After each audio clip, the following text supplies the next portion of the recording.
পবিত্র ঈদুল আজহায় ধর্মপ্রাণ মুসলমানদের প্রধান ইবাদতগুলোর মধ্যে অন্যতম কোরবানি। এই ঈদকে ঘিরে সিরাজগঞ্জের উল্লাপাড়ায় 5টি হাটে বড় পরিসরে বসে কোরবানির পশুর হাট। এবার ঈদ উপলক্ষে প্রতিটি হাটে নেওয়া হচ্ছে সব ধরনের প্রস্তুতি। ফলে দেশের বিভিন্ন প্রান্ত থেকে আসবে ক্রেতা বিক্রেতারা। কদিন পরেই জাঁকজমকপূর্ণ হয়ে উঠবে হাটগুলো। আর পুলিশের পক্ষ থেকে ক্রেতা বিক্রেতাদের নিরাপত্তায় নেওয়া হবে সকল ধরনের প্রস্তুতি। সিরাজগঞ্জের চলনবিল থেকে মোহাম্মদ মইনুল হোসেনের পাঠানো তথ্যচিত্রে ডেস্ক রিপোর্ট। ঈদুল আজহা উপলক্ষে সিরাজগঞ্জের উল্লাপাড়ায় 5টি গরুর হাটে নেওয়া হচ্ছে সব ধরনের প্রস্তুতি। ঈদুল আজহা উপলক্ষে বাঁশ ও তার কাটা দিয়ে গরু বাঁধার জন্য তৈরি করা হচ্ছে খুঁটি। বিভিন্ন জেলা ও উপজেলা থেকে খামারিরা গরু নিয়ে হাটে আসবে। তাদের কথা চিন্তা করেই এমন উদ্যোগ গ্রহণ করেছে হাট সংশ্লিষ্টরা। ঈদুল আজহা উপলক্ষে হাট সাজানোর কাজ এবং হাটের জায়গা সংস্কার করা হচ্ছে। আর কদিন পরেই গবাদি পশুর হাঁকডাকে মুখর হয়ে উঠবে হাটগুলো। বাঁশ ও ত্রিপল দিয়ে তৈরি করা হচ্ছে অস্থায়ী হাট। বিভিন্ন অঞ্চলে গরু বাছুর আসে, বড় বড় গরু আসে, এই হঠাৎ তৈরি করে তাদের জন্য তারা ডোকা কেনে, গরু বাঁধে। আর অন্যান্য সুদের জন্য মনে করেন যে এই হাটে আছে 5,000 টাকা যারা তৈরি করবো, তাহলে আমাদের 5,000 গরু লাগবে। কিন্তু আমাদের গরু আটে আপাতত 2 লক্ষ, 8 গরু উঠবে আল্লাহর সাথে, তাই 2 লক্ষ গরুর জায়গা আবার করতেই হবে। ক্রেতা বিক্রেতার সুবিধার ক্ষেত্রে, খামারিদের সুবিধার ক্ষেত্রে আমরা হাট বড় করতেছি আর কি, বেশি জায়গা নিচ্ছি যাতে তারা সুবিধার ক্ষেত্রে এসে ভালো করে বেচাকেনা করতে পারে। এই হাটে খুব জাঁকজমক হাট লাগে।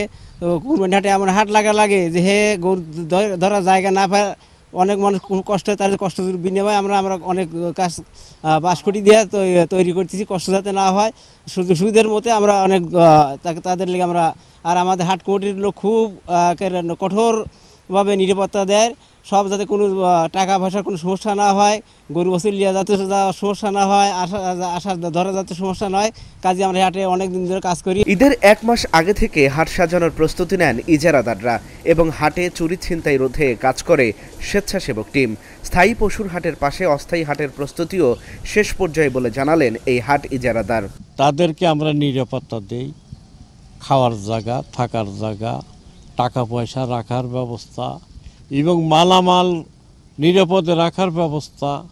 মাল তাদের গুপ্তস্থ স্থানে না পৌঁছা পর্যন্ত আমরা তাদের সাথে যোগাযোগ রাখি যে আপনি সঠিক জায়গায় পৌঁছিলেন কি পৌঁছিলেন না, এবং পাঠিয়ে আসলে তারা আমাদের সাথে যোগাযোগ করে। আমরাও তাদেরকে নিরাপত্তা দিয়ে নিয়ে আসি এবং নিরাপত্তা দিয়ে তাদের দেশে পাঠাই।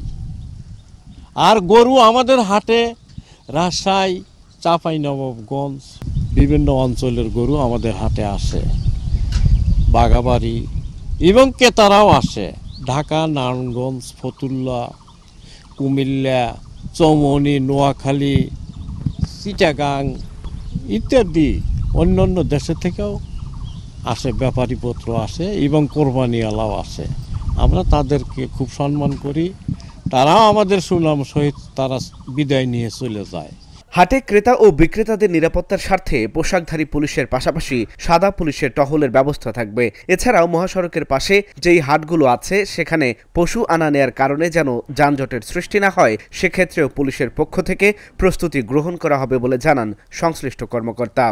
আমরা প্রত্যেকটা গরুর হাটে আমাদের বিশেষভাবে সিভিলের কিছু লোক থাকবে নিরাপত্তার কারণে, এবং এখানে ফিক্সড পোশাকধারী পুলিশ থাকবে এবং রাস্তায় টহল পুলিশ থাকবে, যেন মানুষ নিরাপদে গরু কিনে নিয়ে যেতে পারে এবং ব্যাপারীরা যেন বিক্রি করে নিরাপদে টাকা এবং গরু নিয়ে নিরাপদে তারা বাড়িতে স্থাপন করতে যেতে পারে এবং জাল টাকার যেন ব্যবহার না হয়। এই জন্য আমাদের সিভিলে এবং পোশাকে হাটগুলোতে কাজ করবে এবং আমরা হাট কর্তৃপক্ষের সাথে আলোচনা করে সেখানে মাইকিংয়ের ব্যবস্থা করব এবং জাল টাকা মেশিন বসানোর একটা ব্যবস্থা করব, যাতে জাল টাকা কেউ ব্যবহার না করতে পারে এবং যারা গরু বিক্রি করবে তারা যেন গরু বিক্রির সময় টাকা জাল টাকার থেকে টাকাটা শনাক্ত করে নেয় যে এর মধ্যে কোনো জাল টাকা আছে কিনা। সিরাজগঞ্জ, পাবনা, নাটোর, বগুড়া সহ বিভিন্ন জেলার খামারি এবং ক্রেতা বিক্রেতায় সমাগম হবে উল্লাপাড়ার 5টি পশুর হাট, এমনটাই ধারণা হাট ইজারাদের। Dhaka journal news desk.